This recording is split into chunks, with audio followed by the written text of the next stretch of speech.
ನಮಸ್ಕಾರ. ನೀವು ನೋಡ್ತಾ ಇದ್ದೀರಿ ವಾಸ್ತು ದರ್ಪಣ ನ್ಯೂಸ್ ಚಾನೆಲ್. ನಾನು ನಿಮ್ಮ ಅನಿಲ್ ಕುಮಾರ್ ಎಂ ಸಿಂಧೆ.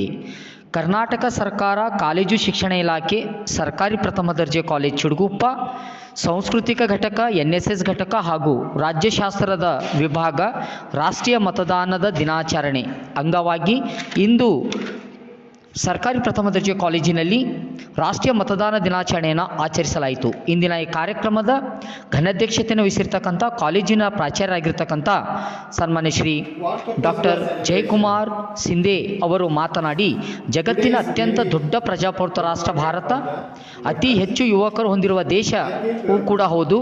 ಪ್ರಜಾಪ್ರಭುತ್ವದಲ್ಲಿ ಪ್ರಜೆಗಳೇ ಪ್ರಭುಗಳು. ರಾಷ್ಟ್ರೀಯ ಮತದಾನ ದಿನಾಚರಣೆ ಆಚರಿಸುವುದು ನಮ್ಮೆಲ್ಲರ ಆದ್ಯ ಕರ್ತವ್ಯವಾಗಿದೆ. ಜೊತೆಯಲ್ಲಿ ರಾಷ್ಟ್ರೀಯ ಮತದಾನ ದಿನಾಚರಣೆಯ ಮಹತ್ವ ಮತ್ತು ಅದರ ಅರಿವು ಮತ್ತು ಮತದಾನ ಭಾರತ ಪ್ರಜಾತಂತ್ರದ ಅತ್ಯಂತ ದೊಡ್ಡ ಪ್ರಜೆಗಳಿಗೆ ಕೊಟ್ಟಿರ್ತಕ್ಕಂಥ, ಸ್ತ್ರೀ ಪುರುಷರಿಗೆ ಕೊಟ್ಟಿರ್ತಕ್ಕಂಥ ಒಂದು ದೊಡ್ಡ ಅಸ್ತ್ರವಾಗಿದೆ. ಪ್ರಜೆಗಳಿಂದ ಪ್ರಜೆಗಳಿಗೋಸ್ಕರ ಪ್ರಜೆಗಳಿಗಾಗಿ ರಚಿತವಾದ ಸರ್ಕಾರವನ್ನು ಪ್ರಜಾಪ್ರಭುತ್ವ ಎಂದು ಹೇಳುತ್ತೇವೆ. ಆದ ಕಾರಣಕ್ಕಾಗಿ ಭಾರತ ಪ್ರತಿಯೊಬ್ಬ ಸ್ತ್ರೀ ಪುರುಷರು ಮತದಾನ ಕಡ್ಡಾಯವಾಗಿ ಚಲಾಯಿಸಲೇಬೇಕು.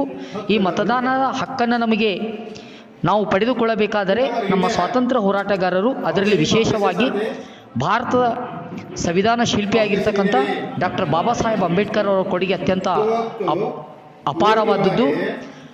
ಅವರ ಒಂದು ಮಾರ್ಗದರ್ಶನ ಹಾಗೂ ಅವರು ಹಾಕಿಕೊಟ್ಟಿರ್ತಕ್ಕಂಥ ಸಂವಿಧಾನದ 15ನೇ ಭಾಗದಲ್ಲಿ 324ನೇ ವಿಧಿಯಿಂದ 329ನೇ ವಿಧಿಯವರೆಗೆ ಚುನಾವಣಾ ವಿಧಾನ ಮತ್ತು ವಿಶೇಷವಾಗಿ 326ನೇ ವಿಧಿ ಚುನಾವಣಾ ಆಯೋಗಕ್ಕೆ ಸಂಬಂಧಿಸಿದಂತೆ ಅಧಿಕಾರವನ್ನು ಕೊಡಲಾಗಿದ್ದು, ಸಾರ್ವತ್ರಿಕ ಚುನಾವಣೆ ಮೂಲಕ ನಮಗೆ ಇಷ್ಟವಾದ ಅಭ್ಯರ್ಥಿಗಳನ್ನು ಆಯ್ಕೆ ಮಾಡುವಂಥ ಸಂಪೂರ್ಣ ಜವಾಬ್ದಾರಿಯನ್ನು ನಮಗೆ ಭಾರತ ಪ್ರಜಾಪ್ರಭುತ್ವ ಕೊಡಲಾಗಿದೆ. ಅದಕ್ಕಾಗಿ ವಿಶ್ವದಲ್ಲಿ ಅತ್ಯಂತ ಬಲಾಢ್ಯವಾಗಿರ್ತಕ್ಕಂಥ ಪ್ರಜಾಪ್ರಭುತ್ವ ಹೊಂದಿರತಕ್ಕಂಥ ರಾಷ್ಟ್ರ ಭಾರತ ದೇಶ ಎಂದು ನಾವು ಗುರುತಿಸುತ್ತೇವೆ. ಅದಕ್ಕಾಗಿ ತಾವೆಲ್ಲರೂ ಮತದಾನದ ಅರಿವು ಜೊತೆಯಲ್ಲಿ ಮತದಾನ ಮಾಡತಕ್ಕಂಥ ಅತ್ಯಂತ ಅವಶ್ಯಕವಾಗಿದೆ ಎಂದು ಪ್ರಾಚಾರ್ಯರಾಗಿರ್ತಕ್ಕಂಥ ಜಯಕುಮಾರ್ ಸಿಂಧೆ ಅವರು ನುಡಿದರು.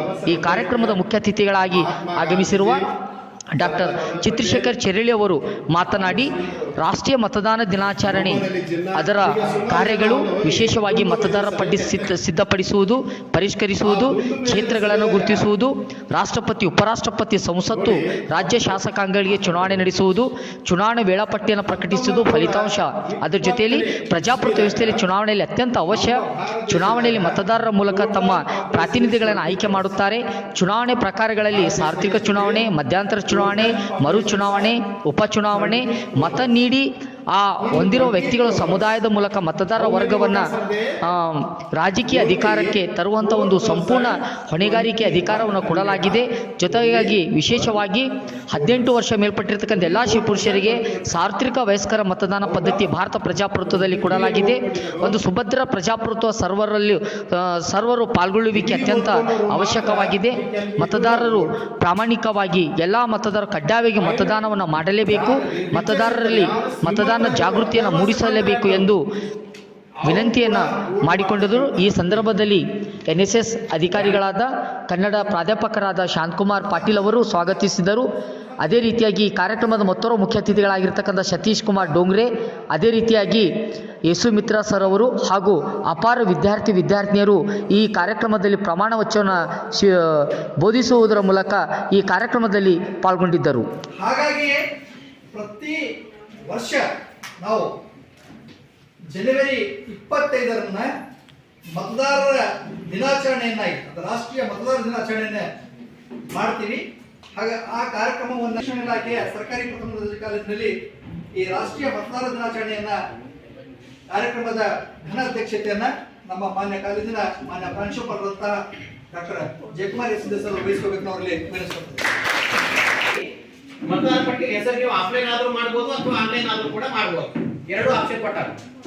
ಆಫ್ಲೈನ್ ಆದ್ರೂ ಕೂಡ ತುಂಬಬಹುದು, ಫಾರ್ಮ್ ನಂಬರ್ 6 ನಲ್ಲಿ ಕೂಡ ತುಂಬಿಕೊಡಬಹುದು. ಇಲ್ಲಾಂದ್ರೆ ವೋಟರ್ ಹೆಲ್ಪ್ ಲೈನ್ ಇದೆ, ಗೂಗಲ್ ಪ್ಲೇ ಸ್ಟೋರ್ ನಲ್ಲಿ ಹೋಗಿ ಅಲ್ಲಿ ವೋಟರ್ ಹೆಲ್ಪ್ ಲೈನ್ ಅಂತ ಆ್ಯಪ್ ಇದೆ. ಆ ಆ್ಯಪ್ ಅನ್ನ ಡೌನ್ಲೋಡ್ ಮಾಡ್ಕೊಂಡ್ರೆ ಪೂರ್ತಿ ನಿಮ್ಮ ಇನ್ಫಾರ್ಮೇಶನ್ ಅನ್ನ ಫಿಲ್ ಅಪ್ ಮಾಡಿ ಸೆಂಡ್ ಮಾಡಬೇಕು. ಬಹಳ ಈಸಿ ಮೆಥಡ್ ಮಾಡ್ಯಾರಿ. ಸೊ ಹೀಗಾಗಿ ಆ ಗೂಗಲ್ ಪ್ಲೇ ಸ್ಟೋರ್ ನಲ್ಲಿ ಹೋಗಿ ವೋಟರ್ ಹೆಲ್ಪ್ ಲೈನ್ ಆ್ಯಪ್ ಅಂತ ಬರ್ತದೆ, ಅದನ್ನ ಡೌನ್ಲೋಡ್ ಮಾಡ್ಕೊಂಡ್ರೆ ನಿಮ್ಮ ಇನ್ಫಾರ್ಮೇಶನ್ ಎಲ್ಲ ಕೇಳ್ತದೆ. ಎಲ್ಲ ಇನ್ಫಾರ್ಮೇಶನ್ ಅನ್ನು ತುಂಬಿ ಕರೆಕ್ಟ್ ಆಗಿ ಸೆಂಡ್ ಮಾಡಿದ್ರೆ ಅಂತಂದ್ರೆ ಆ ವೋಟರ್ ಲಿಸ್ಟ್ ನಲ್ಲಿ ಹೆಸರು ಬರ್ತದೆ ಮತ್ತೆ ನಿಮ್ಮ ಐಡೆಂಟಿಟಿ ಕಾರ್ಡ್ ಬರ್ತದೆ, ವೋಟರ್ ಐಡೆಂಟಿಟಿ ಕಾರ್ಡ್. ಸೊ ಈ ರೀತಿಯಾಗಿ ಕಡ್ಡಾಯವಾಗಿ ಮತದಾರ ಪಟ್ಟಿಯಲ್ಲಿ ಹೆಸರಿರಬೇಕು, ಕರ್ತವ್ಯ ನಾವು. ಯಾವುದೇ ಚುನಾವಣೆ ಇರಲಿ, ಅದು ಗ್ರಾಮ ಪಂಚಾಯತ್ ಇರ್ಬೋದು, ತಾಲೂಕಾ ಪಂಚಾಯತ್ ಈಗೆಲ್ಲ ಬರ್ತಾವೆ. ನೆಕ್ಸ್ಟ್ ತಾಲೂಕಾ ಪಂಚಾಯತ್ ಜಿಲ್ಲಾ ಪಂಚಾಯತ್ ಎಲೆಕ್ಷನ್ ಮಾಡೋರು ಏಪ್ರಿಲ್ ಮೇ ತಿಂಗಳದಾಗ, ಹೌದಾ? ಸೊ ಯಾವುದೇ ಚುನಾವಣೆ ಇರಲಿ, MLA ಇರಲಿ, MP ಇರಲಿ, ಅಂತ ಸಂದರ್ಭದಲ್ಲಿ ನಾವು ನಮ್ಮ ಮತವನ್ನ ಚಲಾಯಿಸಬೇಕು. ದಾಕ್ಷಿಣ್ಯಗಳಿಂದ ಪ್ರಭಾವಿತರಾಗದೆ ಮತ ಚಲಾಯಿಸುತ್ತೇವೆಂದು ಈ ಮೂಲಕ ಪ್ರತಿಜ್ಞೀಕರಿಸುತ್ತೇವೆ.